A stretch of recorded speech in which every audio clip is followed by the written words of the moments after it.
Bonjour chers élèves, donc aujourd'hui je vous propose la deuxième partie sur les ondes. Donc dans la première partie, on a traité tout ce qui concerne les ondes mécaniques et les ondes sonores. Donc aujourd'hui, on va s'intéresser aux ondes lumineuses. Donc qui dit onde lumineuse, bien sûr, dit lumière. Donc la lumière, il faut savoir qu'il y a une grande différence entre les ondes lumineuses et les ondes mécaniques et les ondes sonores. La première grande différence, c'est le fait que les ondes lumineuses, autrement dit la lumière, peut se propager dans le vide. C'est-à-dire qu'il n'a pas besoin d'un support matériel, alors que les ondes mécaniques, ils ont besoin absolument d'un milieu pour se propager. Par exemple, si je vous parlais d'une salle où il y a du vide, personne ne peut vous entendre. D'accord? Donc voilà la première différence entre les ondes mécaniques et les ondes. Bien, donc la lumière, on va distinguer aussi deux types de lumière dans ce chapitre. Il y a ce qu'on appelle la lumière monochromatique. Donc mono, ça veut dire une seule chrome couleur, autrement dit caractérisée par une seule fréquence. Et la lumière polychromatique, il est constitué d'un ensemble de lumière avec différentes fréquences. Poly, plusieurs, chromatique, couleur, et qui dit couleur dit fréquence. Bien. Aussi, quelques remarques d'ordre général. Chaque onde lumineuse est caractérisée par sa fréquence. D'accord? Et la fréquence d'une onde lumineuse ne dépend pas du milieu. Bien sûr, lorsque la source qui émet cette onde, elle est fixe. D'accord? Et c'est ce qu'on traitera uniquement au niveau du baccalauréat. Donc, la fréquence d'une radiation lumineuse ne dépend pas du milieu de propagation, car, bien sûr, des sources immobiles. Quand la source se déplace avec une vitesse v, vous allez voir dans la suite que la fréquence peut changer. Mais, pour le moment, on va traiter que les sources qui sont fixes, et pour ces sources-là, la fréquence ne dépend pas du milieu. Par contre, la longueur d'onde dépend du milieu de propagation. Voilà une deuxième caractéristique de la lumière. 1. Chaque lumière monochromatique est caractérisée par sa fréquence, qui ne dépend pas du milieu. Et à chaque fréquence, on associe une longueur d'onde qui, elle, dépend du milieu. Et dans le vide, la longueur d'onde est donnée par c fois la période, ou bien c sur f. C, c'est la vitesse de la lumière dans le vide. Ou si vous voulez, c est égal à lambda fois f. On a déjà vu cette relation dans les ondes mécaniques. La vitesse est égale à lambda fois la fréquence. Donc c'est exactement la même. C, c'est la vitesse de propagation de l'onde lumineuse dans le vide. Lambda, c'est la longueur d'onde et f, c'est la fréquence. Donc vous avez la même relation que dans les ondes mécaniques. V est égal à quoi? Est égal à lambda fois la fréquence. D'accord? Bien sûr, ça c'est valable uniquement dans le vide. Si la lumière se propage dans un autre milieu, on va voir que la vitesse ne sera plus égale à c, mais sera égale à une vitesse qu'on va noter v, qui va dépendre de la nature du milieu. Avant de commencer la description des ondes lumineuses, voilà ce qu'on appelle le spectre électromagnétique. D'accord? Donc ça, c'est une échelle des longueurs d'onde croissantes. Ça, c'est une échelle des fréquences croissantes. Bien sûr, vous avez lambda, il est inversement proportionnel à la fréquence. Quand on parle des très faibles longueurs d'onde, ça lui correspond des grandes fréquences. D'accord? Et pour les rayonnements qui ont des hautes fréquences, on l'appelle les rayons gamma et les rayons X. Ça veut dire les rayonnements les plus énergétiques. De l'autre côté du spectre électromagnétique, il y a les rayonnements qui ont des grandes longueurs d'onde et des très faibles fréquences. C'est les rayonnements moins énergétiques, les ondes radio. Bien sûr, on reçoit les ondes radio. On ne craint rien parce qu'ils ne sont pas du tout énergétiques. D'accord?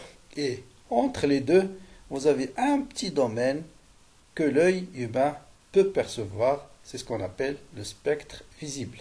Il est entre 400 nanomètres, la longueur d'onde du violet, jusqu'à 700 nanomètres, la longueur d'onde du rouge. Bon, le rouge, il commence à peu près de 600 jusqu'à 700 nanomètres. Donc ça, c'est le spectre visible. Et quand on parle de la lumière visible, on parle de ce domaine-là, entre 400 nanomètres et 700 nanomètres. Mais toutes les propriétés qu'on va traiter dans ce chapitre, ils sont valables pour tout le spectre électromagnétique. Première expérience qu'on va voir dans ce chapitre, c'est ce qu'on appelle la diffraction de la lumière. Donc, qu'est-ce que c'est que la diffraction de la lumière?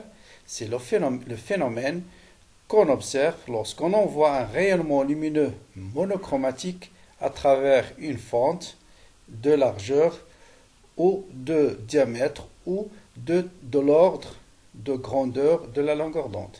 Donc si la dimension du trou ou bien du fil, ou bien un trou vertical, ou bien circulaire, ou bien horizontal, elle est de même ordre de grandeur que la longueur d'onde, on va observer un phénomène de diffraction. C'est quoi? Ce sont des taches dispersées sur un écran en face bien sûr de la fente qu'on a traversée par la lumière. D'accord? Et cette tache-là, c'est ce qu'on va appeler la tache centrale. Et vous voyez que plus on s'éloigne du centre, plus l'intensité de cette tache va diminuer. Donc c'est ce qu'on appelle le phénomène de diffraction. C'est l'expérience qui a permis de montrer justement montrer que la lumière se comporte comme une onde.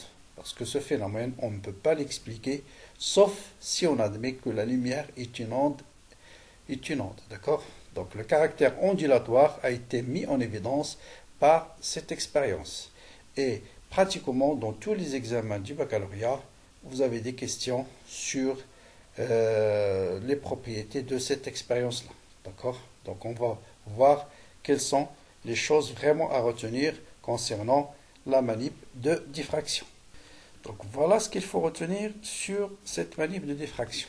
D'abord le schéma expérimental. Donc ça souvent on vous le donne, sinon c'est très facile à tracer. Vous avez la lumière qui arrive à travers un diaphragme.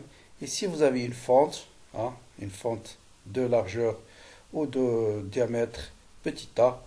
Ensuite vous avez un écran qui est placé à une distance grande d. Et puis on trace souvent ici la tâche centrale et puis vous avez les autres tâches supplémentaires. Mais on s'intéresse souvent uniquement à la tâche centrale. Θ, c'est l'angle sur lequel on voit la moitié de la tâche centrale à partir du centre de la fente. Grand D, c'est la distance entre l'écran et la fente. Et petit d, c'est le rayon ou bien la moitié de la largeur totale de la fente centrale. Et vous avez deux formules vraiment à retenir. La première, c'est la suivante. L'ouverture, ou si vous voulez, l'angle sur lequel on voit la moitié de la tâche centrale, ce qu'on appelle θ, elle est proportionnelle à la longueur d'onde, inversement proportionnelle aux dimensions de la fente. Ça veut dire, si j'augmente la longueur d'onde, la tâche centrale va augmenter, la largeur va augmenter.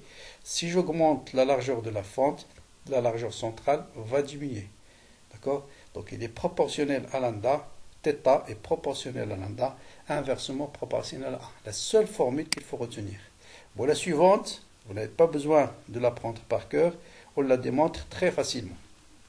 Bien sûr, lambda c'est la longueur d'onde, petit a c'est la largeur, diamètre de la fente, il est en mètres bien sûr, et θ c'est en radians. La deuxième formule, on va la calculer en utilisant les règles de trigonométrie très simples. On va calculer tangente θ, et vous voyez bien que tangente θ est égal à quoi? Est égal à petit d sur grand D. Or, c'est quoi petit d? C'est grand L divisé par 2. Donc, tangente θ est égal à grand L divisé par 2 fois d. Or, on travaillera toujours avec des angles très faibles. Donc, tangente θ est de l'ordre de θ.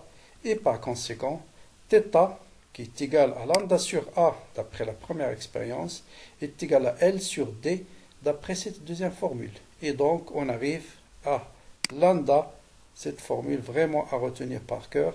C'est souvent, soit on vous demande de la démontrer, soit on vous la donne et on va l'appliquer dans certaines applications. Donc, lambda est égal à grand L fois A sur 2D. Donc, ça, tout le monde doit savoir retrouver cette expression-là. Donc, deux relations. La première à retenir, θ égale à lambda sur A. la deuxième à démontrer facilement en schématisant le diagramme de diffraction dans un brouillon rapidement, grand D, grand L, petit d et θ, et on utilise tangente θ. Bien. Notez bien, souvent on vous pose aussi des questions de cours sur les conditions de la diffraction. Par exemple, on vous donne la longueur d'onde, on vous donne petit a et on vous dit est-ce que les conditions de diffraction sont vérifiées? Pour y répondre, il faut que le fente doit être de l'ordre, le diamètre de la fente, ça veut dire petit a, doit être de l'ordre de grandeur de lambda, soit lambda, légèrement plus petit que lambda, d'accord? Et la lumière, bien sûr, il faut qu'elle soit monochromatique pour avoir un phénomène de diffraction. Et le phénomène de diffraction, bien sûr, souvent aussi on vous dit quel phénomène, ou bien quelle est la nature, quelle nature de la lumière peut-on déduire à partir de cette expérience? Et bien sûr, cette expérience met en évidence la nature ondulatoire de la lumière. Souvent, dans les exercices de diffraction, on utilise, souvent on vous donne des courbes. Par exemple, on peut vous donner θ en fonction de 1 sur A. Qu'est-ce qu'on peut déduire à partir de cette relation? Vous voyez bien que θ, c'est égal à lambda fois 1 sur A. Donc 1 sur A, je peux le poser, est égal à grand A, donc est égal à grand A fois lambda. Donc c'est une droite qui passe par l'origine, et la pente de cette droite, tangente de cet angle, c'est lambda. Donc la pente de θ en fonction de 1 sur A, je peux déduire directement la longueur d'onde. Ou bien il se peut qu'on vous donne lambda en fonction de la diamètre, on peut varier le diamètre de la fente et tracer lambda en fonction de A. Dans ce cas-là, la pente, ce sera L sur 2D. Donc vous voyez qu'on peut avoir plusieurs types de droites. Donc voilà une expérience qui met en évidence le phénomène de diffraction avec une seule fente. Vous voyez bien, bon, je vais faire ici, je commence par des longueurs d'onde faibles. D'accord, vous voyez bien, le violet, c'est la plus faible longueur d'onde du visible. Vous remarquez bien, quand j'augmente la longueur d'onde, la largeur de la tache centrale, elle augmente. D'accord? La largeur de la tache centrale augmente. Donc, plus j'augmente la longueur d'onde, plus la largeur de la tache centrale, vous voyez, elle augmente, elle augmente, elle augmente, elle augmente. D'accord? Jusqu'au rouge. Maintenant, je remets une longueur d'onde quelconque, je fais varier la largeur de la fente. Et vous voyez que plus j'augmente la largeur de la fente, j'augmente, vous voyez, la largeur de la tache centrale diminue.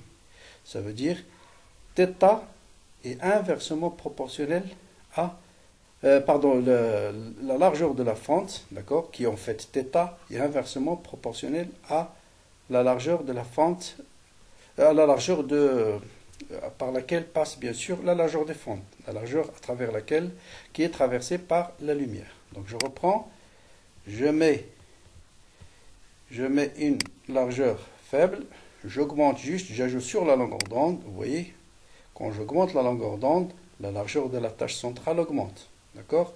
Donc θ est proportionnel à lambda. Par contre, quand j'augmente la largeur de la fente, vous voyez, θ diminue. Donc θ est inversement proportionnel à A. Donc c'est la première relation que j'ai dit tout à l'heure. D'accord? Donc c'est la première partie à vraiment bien assimiler, à comprendre dans le chapitre qui concerne les ondes lumineuses, c'est-à-dire le phénomène de diffraction, bien comprendre ce phénomène et savoir démontrer la relation entre θ et LD. D'accord? Donc voilà. Maintenant, deuxième phénomène, c'est ce qu'on appelle le phénomène de réfraction de la lumière. Qu'est-ce qu'on appelle réfraction de la lumière?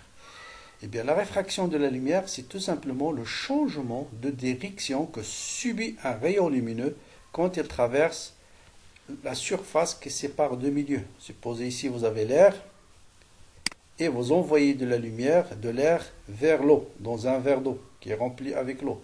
Vous voyez bien que la lumière ne va pas traverser de façon continue. Donc, elle va être réfractée. C'est ce qu'on appelle le phénomène de réfraction.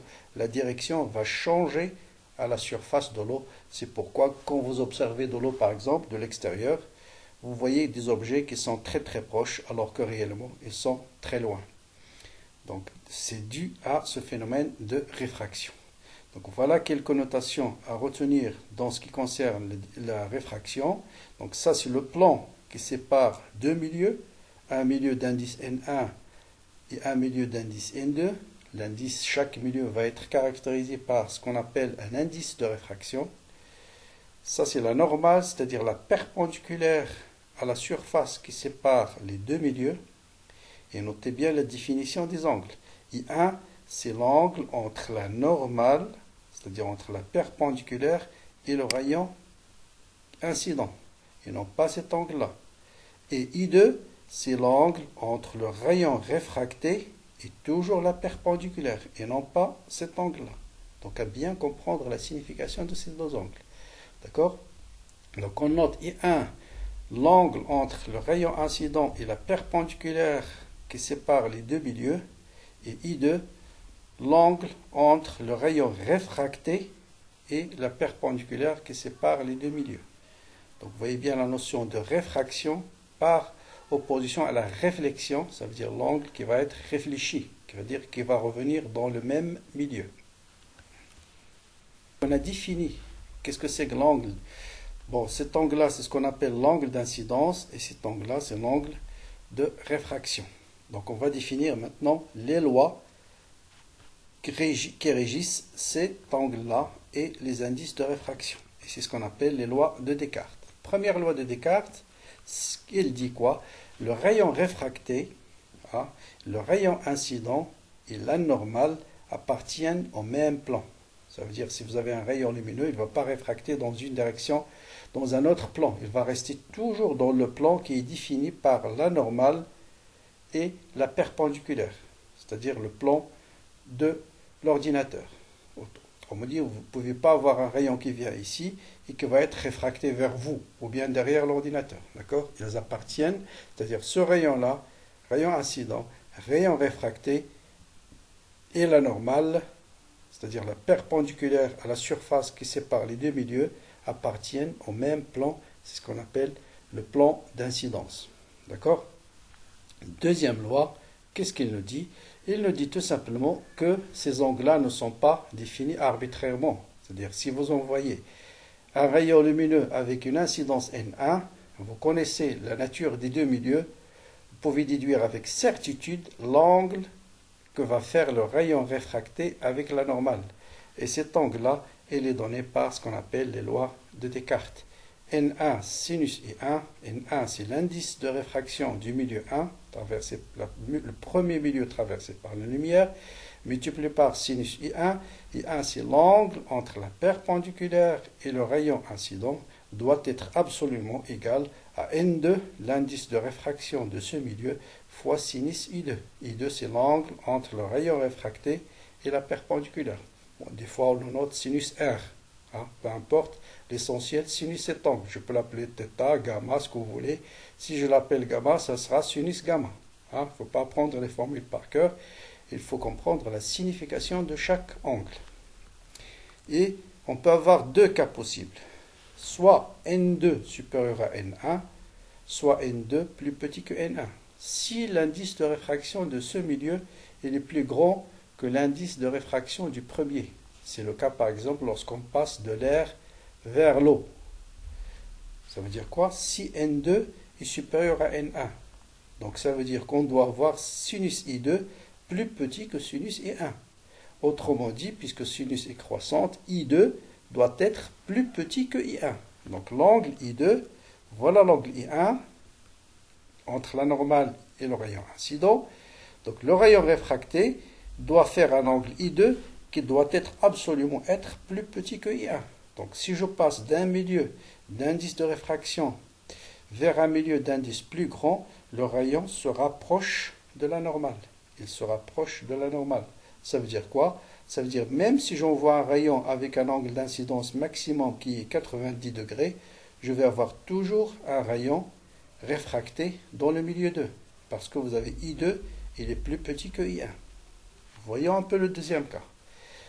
Cas où l'indice de réfraction du milieu 1 est plus grand que l'indice de réfraction du milieu 2. C'est-à-dire j'envoie de la lumière dans le sens inverse. Je suis dans l'eau, j'envoie un rayon lumineux vers l'air. Qu'est-ce qui se passe dans ce cas-là? voilà un rayon d'indice N1. Comme N1 il est plus grand que N2, je dois avoir sinus I1 plus petit que sinus I2. Ça veut dire l'angle I1 doit être plus petit que I2, ou bien I2 doit être plus grand que I1. Or, vous voyez maintenant, quand j'augmente cet angle I1, à un certain moment, cet angle va être égal à pi sur 2. Ça veut dire, si j'augmente encore, j'aurai plus d'angle réfracté. Ça veut dire qu'il existe un angle limite d'incidence dans ce cas-là. Alors que dans ce cas-là, il n'existe pas d'angle limite. Quel que soit l'angle, même si j'envoie un rayon vers cette direction, c'est-à-dire tangent à la surface de séparation, il va être réfracté vers un angle maximum qu'on appelle angle limite, θ limite. Donc l'angle de réfraction limite, c'est lorsque I1 égale à pi sur 2. Et donc on peut le calculer, c'est sinus θ limite égale à N1 sur N2. Par contre ici, comme cet angle-là il est supérieur à celui-là, ça veut dire celui-là va arriver à pi sur 2 avant que celui-là arrive à pi sur 2. Donc à un certain moment, si cet angle-là est supérieur à cet angle limite, l'angle, il n'y aura plus de lumière réfractée.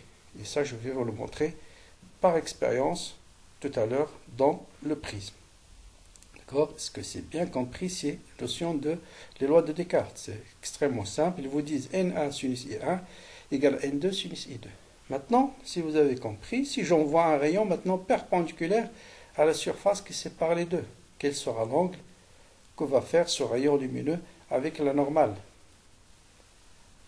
Une minute de réflexion. Eh bien, pour y répondre, vous appliquez les lois de Descartes. Gn1 est égal à 1 si je suis dans l'air. Sinus I1, c'est l'angle entre le rayon incident, qui est celui-là, et la normale, qui est confondue avec le rayon incident. Ça veut dire I1 égale à 0. Or, sinus 0 est égal à 0, doit être égal à N2 sinus I2. Ça veut dire sinus I2 égale à 0, et donc I2 va être aussi égal à 0, et donc le rayon ne va pas subir de réfraction. Donc il va continuer son chemin tranquillement. Donc uniquement si le rayon est perpendiculaire au plan qui sépare les deux milieux. Voilà ce qu'on appelle les lois de Descartes. Maintenant on va voir un autre phénomène de la lumière, c'est ce qu'on appelle le phénomène de dispersion. Mais avant cela, on va expliquer toutes les relations concernant le prisme. Donc un prisme, c'est ça, il est sous cette géométrie-là, formé par un milieu d'indice n, par exemple le vert. Et quand j'envoie un rayon lumineux à l'incidence sur la première surface, vous appliquez les lois de Descartes tout simplement. Vous calculez d'abord l'angle R en appliquant les lois de Descartes, c'est-à-dire N1 qui est égal à 1 fois sinus I1 est égal à N sinus R. Par exemple, pour le vert, vous connaissez l'indice de réfraction, donc faites l'application numérique, vous allez déterminer R. Donc vous connaissez ce rayon-là. Ensuite, le rayon va continuer son chemin à l'intérieur du verre. Il arrive ici. Vous tracez la perpendiculaire. Et c'est quoi l'angle d'incidence maintenant sur ce plan-là? L'angle d'incidence, c'est quoi? C'est l'angle entre la normale et le rayon incident. Donc voilà le rayon incident maintenant sur cette surface-là. Voilà le rayon réfracté. Et j'applique exactement la même chose. Donc je dois avoir cette fois-ci, voilà le milieu 1, voilà le milieu 2. Donc je dois avoir n sinus R', n fois sinus I1 est égal à n2 qui est égal à 1 fois sinus I'. Vous voyez? Donc vous appliquez les règles, les lois de Descartes cette fois-ci. Ici, c'est les lois de Descartes entre le milieu d'indice 1 et le milieu d'indice n. D'accord? Donc en fait, on a fait ça. Première surface, deuxième surface. Je suis passé d'un milieu d'indice 1 à un milieu d'indice n. Donc j'ai 1 fois sinus I est égal à n sinus R. Et après, je passe d'un milieu d'indice n sur l'autre surface à un milieu d'indice 1. Donc voilà voilà le milieu 1, voilà le milieu 2. Et pour l'autre surface, voilà le milieu 1, voilà le milieu 2. Donc j'ai n sinus R' est égal à sinus I'. D'accord? Après, bien sûr, on va voir quelle est la relation entre R, R' et A. Donc ça, c'est d'abord le principe du prisme. D'accord? Donc vous voyez bien que cette fois-ci, quand je passe d'un milieu d'indice plus grand à un milieu d'indice plus petit, donc il va y avoir un angle limite. Donc on n'a pas toujours un rayon qui va être réfracté mais il se peut que pour certains angles, ce rayon-là va être réfléchi sur cette surface-là. D'accord? Et dans ce cas-là, vous tracez la normale à ce prisme et vous calculez l'angle réfléchi ici. D'accord? On peut avoir ce schéma-là. D'accord? Voilà. Bien, voilà les relations qu'il faut savoir sur le prisme. On vous donne souvent l'angle au sommet du prisme. D'accord? Ensuite, on envoie un rayon laser. Voilà le chemin. Je vais tracer les normales à la première surface, la normale à la deuxième surface. Je l'appelle I et prime, les points d'intersection avec la première surface, avec la deuxième surface. On va appeler les angles, bien sûr, I, l'angle d'incidence, R, l'angle de réfraction sur la première surface. Ici, R', c'est l'angle en fait d'incidence sur cette deuxième surface. Et I', bien sûr, c'est l'angle de réfraction. Vous voyez bien que les angles sont toujours définis par rapport à la normale. I, c'est l'angle entre la normale et le rayon incident. R, c'est l'angle entre la normale et le rayon réfracté. Ici, R', qui est en fait l'angle d'incidence sur ce plan-là, c'est l'angle entre le rayon incident et la perpendiculaire. Et l'angle réfracté, c'est l'angle entre le rayon réfléchi et la perpendiculaire. Et voilà comment on définit les relations du prisme. C'est très facile à retenir. J'appelle cet angle-là. Vous voyez, cet angle en jaune, c'est quoi? C'est cet angle-là qui est pi sur 2, parce que ça c'est la normale à ce plan, pi sur 2 moins R. D'accord? Donc ça, c'est pi sur 2 moins R. La même chose, cet angle-là est égal à quoi? Est égal à cet angle-là moins R'. Donc ça, c'est pi sur 2 moins R'. Maintenant, si je travaille dans ce triangle-là, j'ai cet angle plus celui-là est égal à pi. La somme des angles d'un triangle est égale à pi. Et vous voyez que A plus pi sur 2 moins R plus pi sur 2 moins R' est égal à pi. Et donc, pi sur 2 plus pi sur 2, c'est pi. Vous simplifiez par pi et vous arrivez très facilement à la première relation du prisme, c'est R plus R' égale à A. Donc vous voyez, si on vous donne par exemple l'angle d'incidence et A, vous pouvez déduire tout de suite. De toute façon, si on vous donne l'angle d'incidence, vous connaissez les indices de réfraction, vous allez déterminer R. Et connaissant A, vous allez déterminer R'. Et connaissant R', j'applique les lois de Descartes et je vais déterminer I'. Vous voyez, je peux tout déterminer maintenant. Il suffit qu'on vous donne l'angle A, l'indice de réfraction et l'angle d'incidence et vous êtes capable de tracer le chemin complet du rayon. On applique les lois de Descartes ici. J'applique 1 fois sinus I est égal à N sinus R, donc je connais l'angle R. J'applique cette relation pour déterminer l'angle R'. Ensuite, j'applique la loi de Descartes pour déterminer I'. Bien. Donc ça, maintenant, on va définir ce qu'on appelle l'angle de déviation.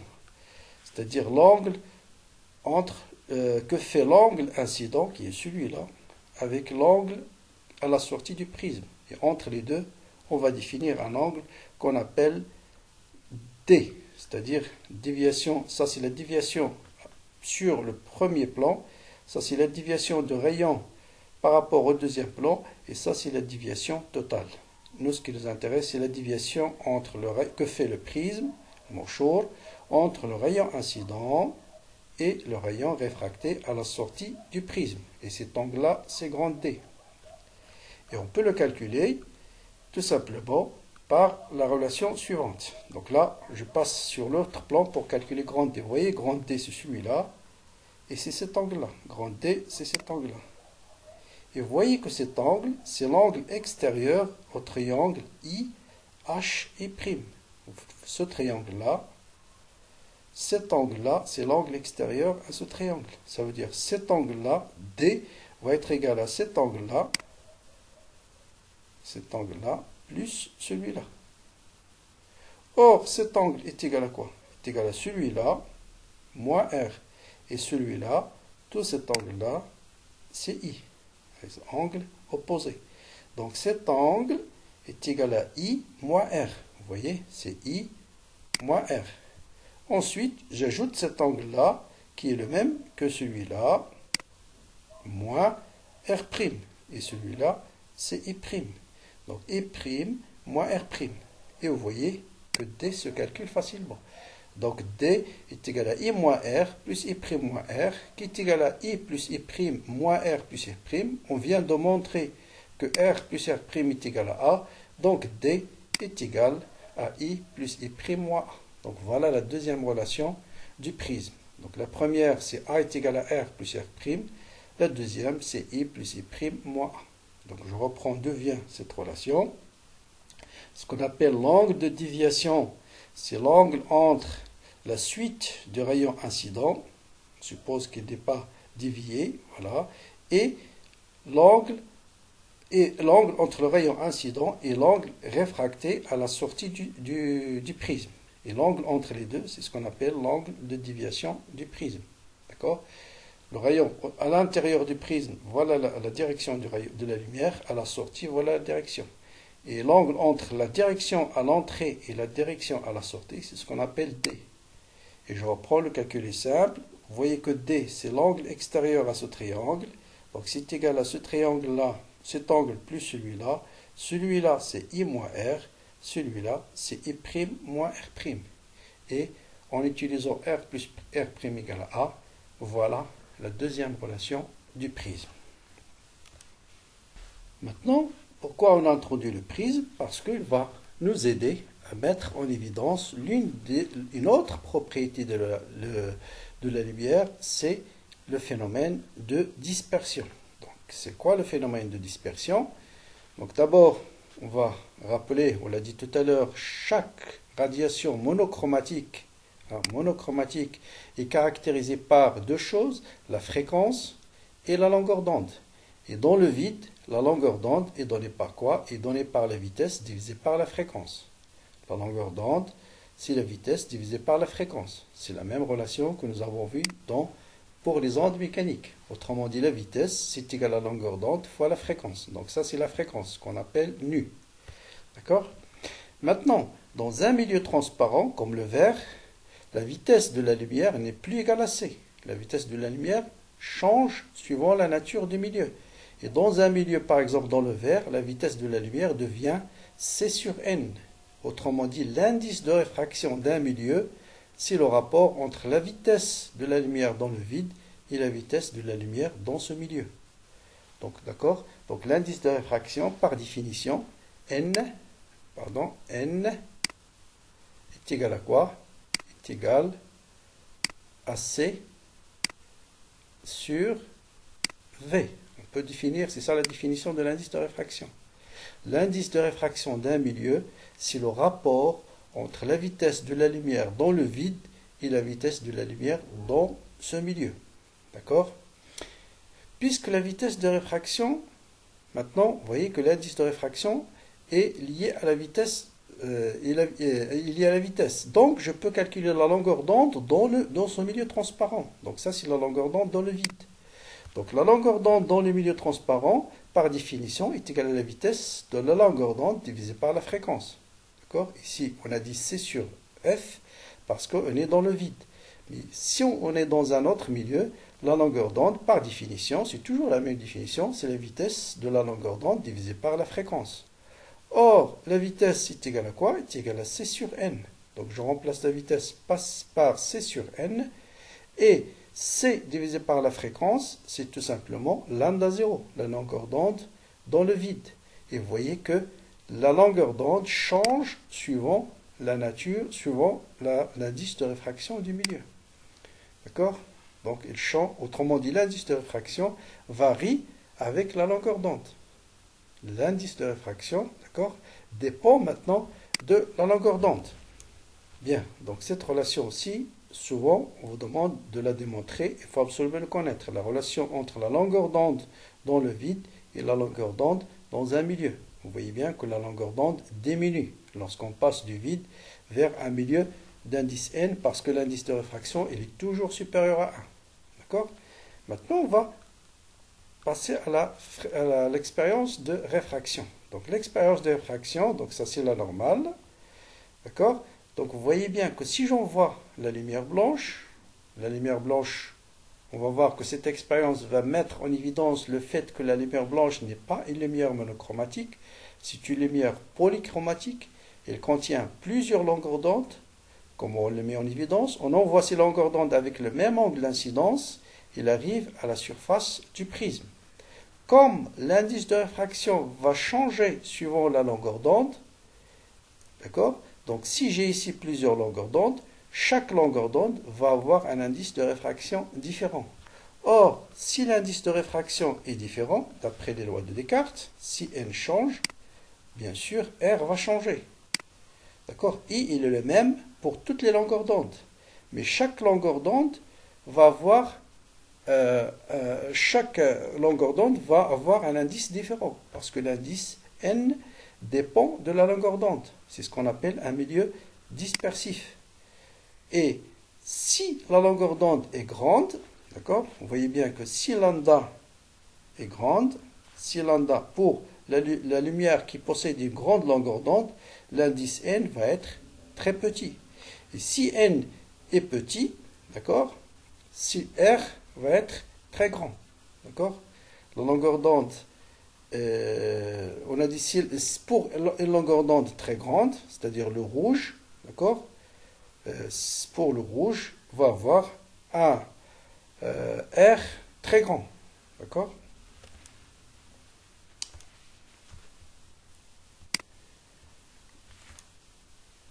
Bon, je reprends, d'accord? Donc, vous voyez maintenant que N, l'indice de réfraction, dépend de la longueur d'onde. Prenons par exemple la lumière rouge. La lumière rouge, c'est la lumière qu'on a dit tout à l'heure qui a la plus grande longueur d'onde de la lumière visible. Ça veut dire l'indice de réfraction est le plus petit. Or, vous avez sinus I est égal à n sinus R. I, il est le même. Donc, si N est faible, ça veut dire R va être grand. Donc, c'est la lumière rouge qui va avoir le plus grand rayon réfracté. Et vous voyez bien que c'est elle qui a le plus grand rayon réfracté. Par contre, si vous prenez le violet a la longueur d'onde la plus faible, donc son indice de réfraction va être le plus grand, et donc ce rayon de réfraction va être le plus petit. Et vous voyez bien que le violet a le rayon de réfraction le plus petit. Et donc la lumière qui était polychromatique, la lumière blanche, qui était blanche dans l'air, va se scinder aux plusieurs rayons réfractés. Chaque longueur d'onde va avoir un angle de réfraction différent, et c'est ce qu'on appelle le phénomène de dispersion. Donc le vert disperse, d'accord, la lumière, et on obtient un spectre, ici le rouge, on obtient toutes les différentes longueurs d'onde que contient la lumière blanche. Donc voilà ce qu'on appelle le phénomène de dispersion. Donc un milieu est dit dispersif si son indice de réfraction dépend de la longueur d'onde. Notez bien la fréquence L, elle est la même. Dans le vert, la fréquence du rouge ne change pas, mais sa longueur d'onde change. Et si la longueur d'onde change, l'indice de réfraction change. Et si l'indice de réfraction change, le rayon de réfraction va changer. Et donc, on aura un phénomène de dispersion. Maintenant, qu'est-ce qui se passe si je refais la même expérience, mais au lieu de la lumière blanche, j'envoie un rayonnement laser. D'accord? Voilà, j'envoie un rayonnement laser sur un prisme. Vous voyez bien que le rayon, on n'obtient pas de phénomène de dispersion. C'est l'expérience qui montre justement que le rayonnement laser est un rayonnement monochromatique. Il est formé par une seule longueur d'onde. Donc vous allez voir un seul indice de réfraction pour cette lumière et donc un seul angle de réfraction sur cette surface-là. Donc voilà l'angle d'incidence, voilà l'angle de réfraction sur la première. Et pour tracer ici, vous tracez la perpendiculaire, bon, désolé, je n'ai pas bien tracé, la perpendiculaire, voilà l'angle d'incidence, voilà l'angle de réfraction sur l'être surface. D'accord? Donc ça veut dire, autrement dit, une lumière polychromatique, on ne peut pas avoir de phénomène de dispersion. Bon, si vous avez un problème où on vous propose un prisme, un problème qui étudie le prisme, voilà la méthode à suivre, hein, la méthode qui vous permet d'exploiter les relations du prisme. Donc si on vous donne par exemple l'indice de réfraction, l'angle de prisme, l'indice de réfraction, l'angle du prisme au sommet bien sûr, et l'angle d'incidence. Voilà, il faut suivre ces étapes-là. Je l'ai expliqué tout à l'heure. Donc, utilise d'abord les lois de Descartes sur cette première interface. Donc, vous avez sinus I est égal à n sinus R. Donc, on peut calculer le rayon R. Connaissant A, or, sachant A est égal à R plus R', donc on va déduire R'. Connaissant R', j'utilise à nouveau les lois de Descartes, mais cette fois-ci sur l'autre surface. J'ai sinus E' est égal à n sinus R', donc je peux déterminer E'.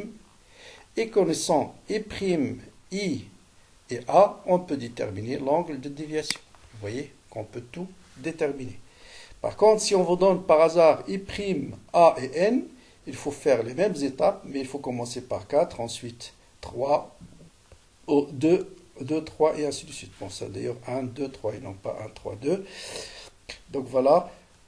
D'accord, si vous avez I', A et D, donc connaissant D, vous allez déterminer, et A et I', vous allez déterminer I, d'accord, et ainsi de suite. Donc connaissant I, bon, je vous laisse le soin de suivre les mêmes étapes, mais dans le sens inverse, c'est-à-dire 2, 3, 1, 4. Effectivement, c'est 2, 3, 1, 4.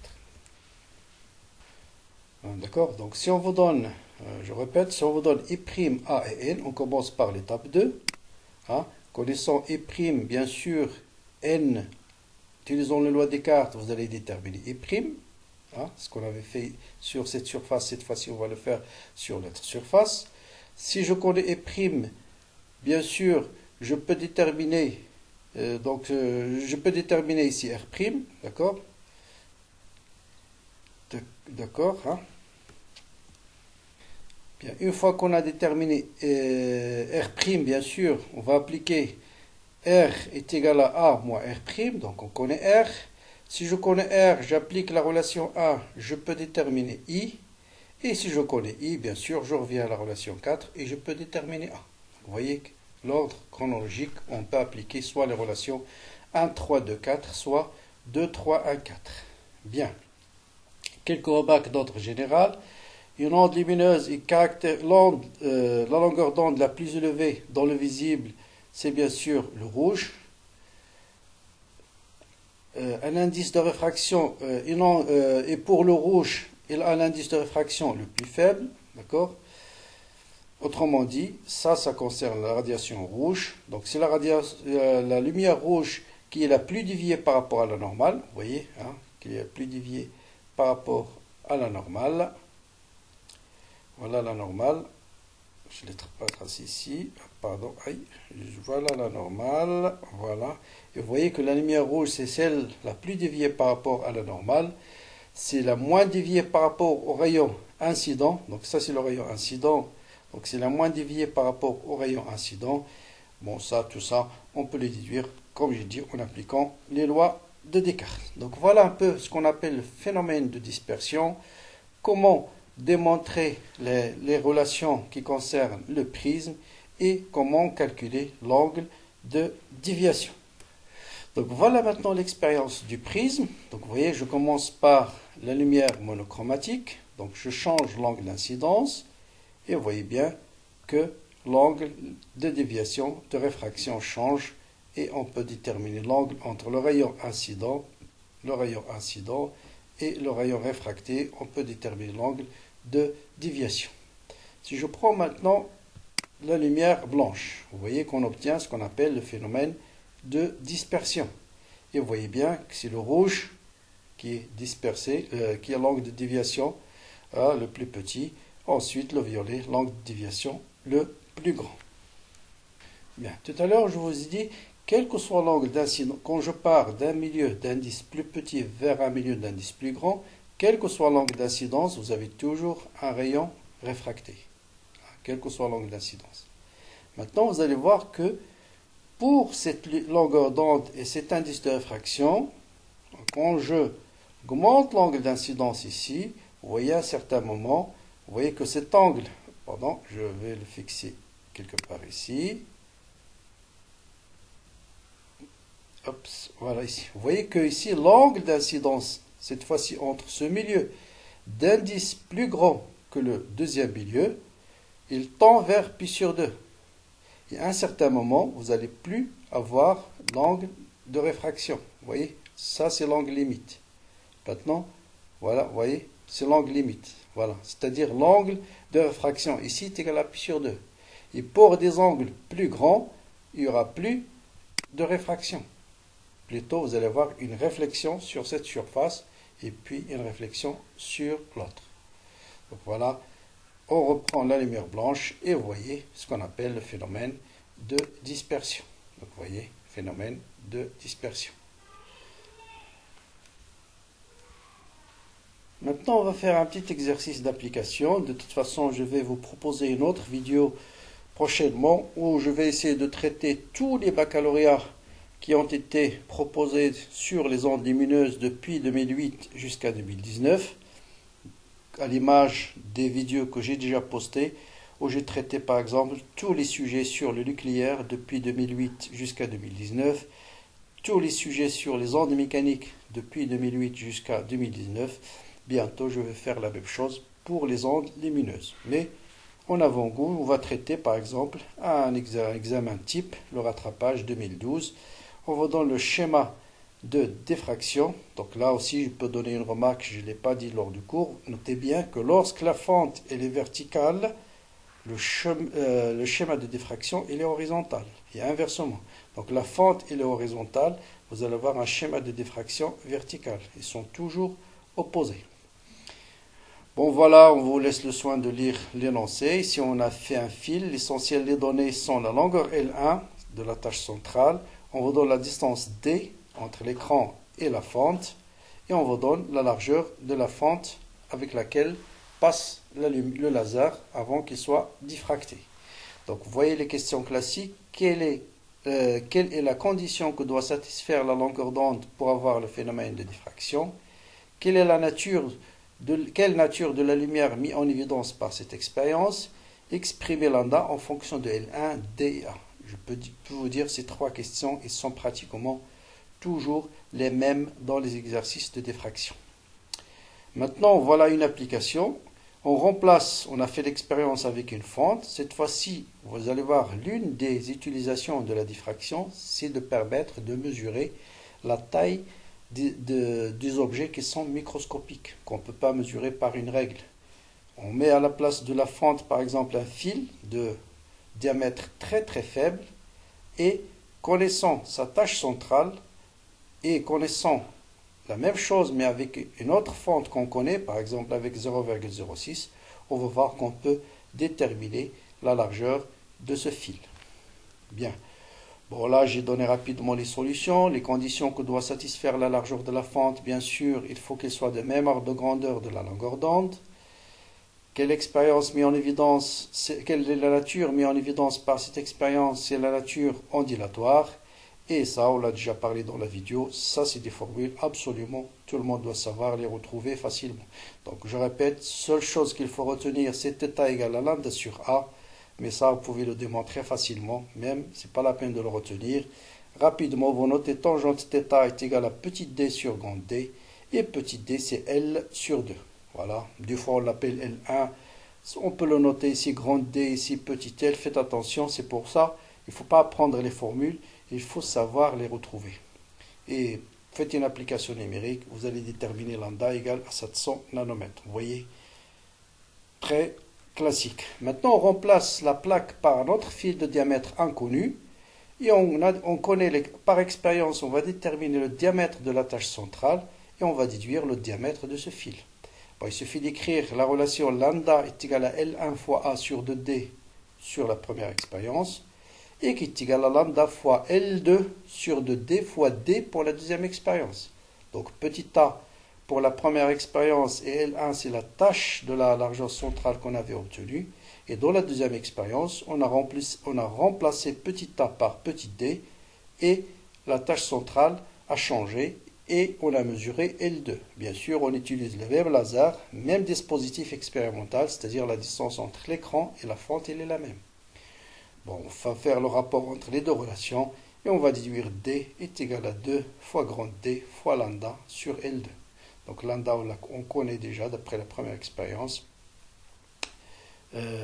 Faites l'application numérique et vous allez trouver 75 micromètres.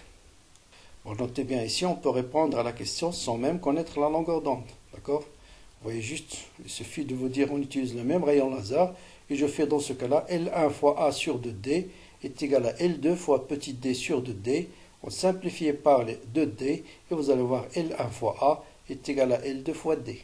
D'accord? Et donc, connaissant L1, L2 et petit a, je peux déduire petit d. Donc voilà pour ce cours sur les ondes lumineuses. Donc, essayez de bien préparer les ondes, surtout pour cette année 2019, parce que le baccalauréat va être essentiellement sur la première partie. Donc, vous êtes sûr à 99,99% d'avoir un exercice sur les ondes. Donc, bon courage.